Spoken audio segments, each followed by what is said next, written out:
Hi everybody, welcome to Shamanic Conversations with Starwolf. And the question I have for you today is, are you living the archetypal life? And do you know what archetypes are? And do you even desire to live an archetypal life? So I would say that I pretty much live an archetypal life. And I've been saying this a lot lately. What does that mean? It means living the bigger story. And of course, we all have a smaller story, and that doesn't mean less. Actually, smaller in this case does not mean less. To have a smaller story is kind of, I get up, I brush my teeth, I make my shake, I take my vitamins, I plan my day. That's a big enough story for some of us on some days.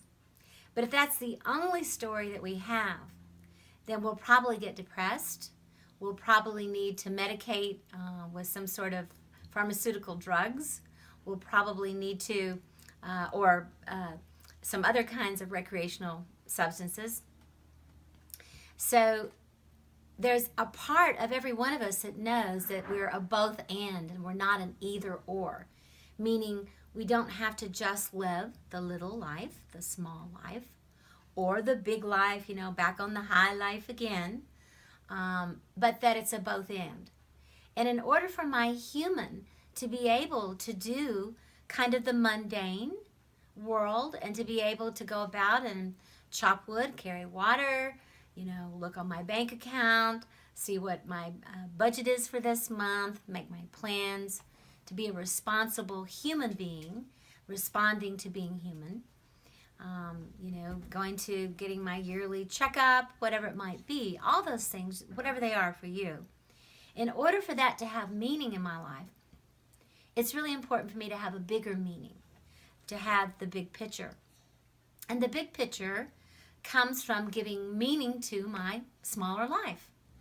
And that doesn't just come from saying, well, it's enough to know that I have gotten my annual checkup and that I've gone to the dentist to get my teeth cleaned and that I have paid my bills this month. I've been a good human being. That is enough. It might be enough for some. It has never been enough for me. And when I tried to make it be and talk myself into that, it has never worked and just led me into kind of an anxiety or an angst of like, there's got to be more. And there is more. There's a lot more. In fact, there's an endless array of more. And that more lives in the archetypal realms. It's just a few breaths away from here to there. It's not millions of miles. It's not having to accrue millions of dollars. You don't have to be smarter, cuter, have better hair. You don't have to do any of that. You just have to breathe. Breathe a little bit and open yourself up to the other dimensions. It's perfectly safe to go into the other dimensions through the breath if you ground yourself in this dimension and world. If you're just using it like anything else to get high or to escape, it's probably not a good idea for you to go into the archetypal world.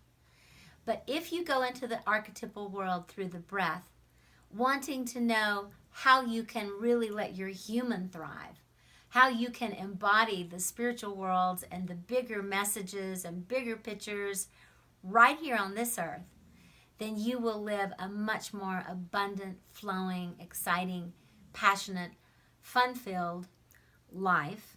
And even when things are really difficult, when you're going through hardships, which I went through aplenty, you will still see, as I would say, kind of the silver lining, behind the clouds. You'll know that it's there. So archetype itself, it's kind of like when you think of architecture and you think of the blueprints, that here's the blueprint for, they're going to build a new Publix down the road, and being here in the mountains and not having a lot of choice out here, unless I go an hour away to Asheville, which I do. I'm going today, actually. But being here in the mountains and not having a lot of choices sometimes for finding some of the foods I want, I'm kind of excited about that. And this is not an advertisement for Publix, but I understand and I hear that they have a lot more organic things and fresh foods and that sort of thing. So I'm excited that, that they've got the plans, that they've got the architectural plans. They're going to build it only 20, 25 minutes away from here. Makes it a little easier to get some things that I need to nurture my body. So what about my spirit, my soul, How am I going to get that nurtured?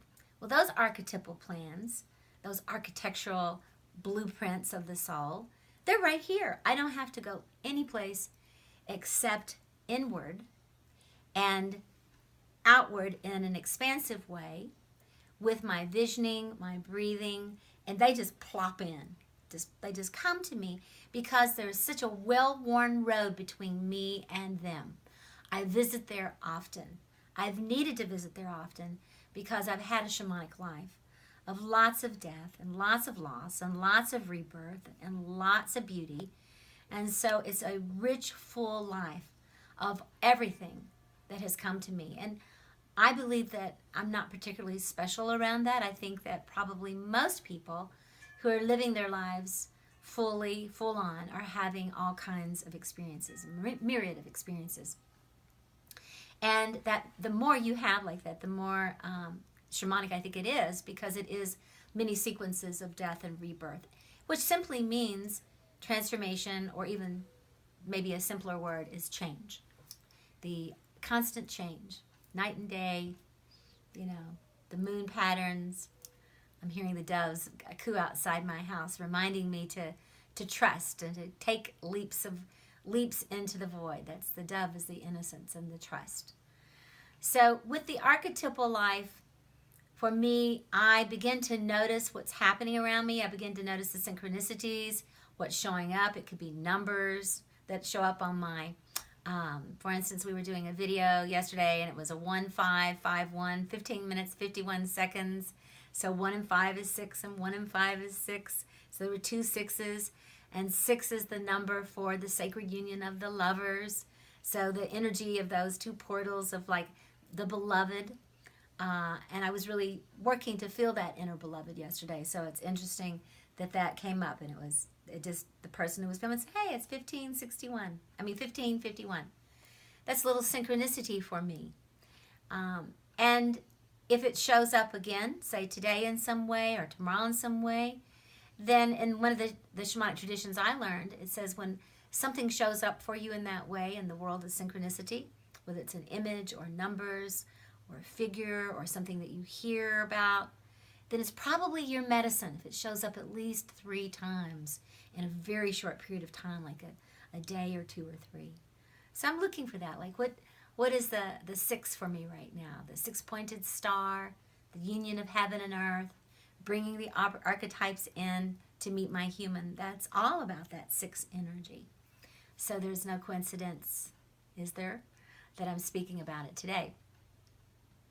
When we live the archetypal life, there is a certain peace, there's an enjoyment, there's an excitement, there's a passion, there's an enthusiasm, there's an acceptance, there's motivation, and there's a feeling that we're on a grand adventure. So these psychic blueprints within our psyche, our soul, are there. They're vibrating, shimmering energies right there, just a few breaths away, waiting for us to contact them, waiting to come in and beginning to share their qualities with us. And I'm going to give you one archetype from me before I close here, and that is when I was a little girl, and a lot of you've read my stories about being the strange little kid. Maybe you were a strange little kid too.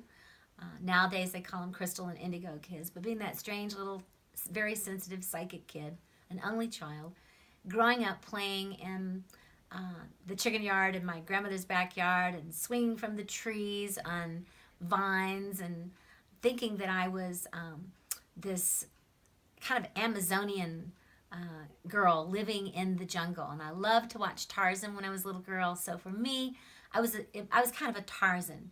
I liked Jane, but I really wanted to be Tarzan. He had a whole thing with all the animals, and he had all the fun. So I wanted to be Tarzan. Now, as an adult, and I've done reclaiming with my inner child, which is an archetype that came to me in my 30s and said, boy, you need to go back and do some inner child work and get your inner child. And she called to me. She showed up as Tarzana. So she is someone who's been with me for the past 30 plus years. And when I get a little too domesticated, she comes in and she puts on a leopard headband, and she starts moving into the wilder energies in her life and feeling a little spunkier and saying, I need to be a little wilder right now. I'm being a little too domesticated. You know, I found myself this morning walking around my robe, you know, brushing my teeth with one hand and with the other running the dust mop through the house. And I've been doing a little bit too much of that, chop wood, carry water. So this afternoon I've got on my Tarzana outfit, and I'm going to be going to Asheville and seeing my daughters over there and getting into some mischief and seeing what the archetypes want to share with me today.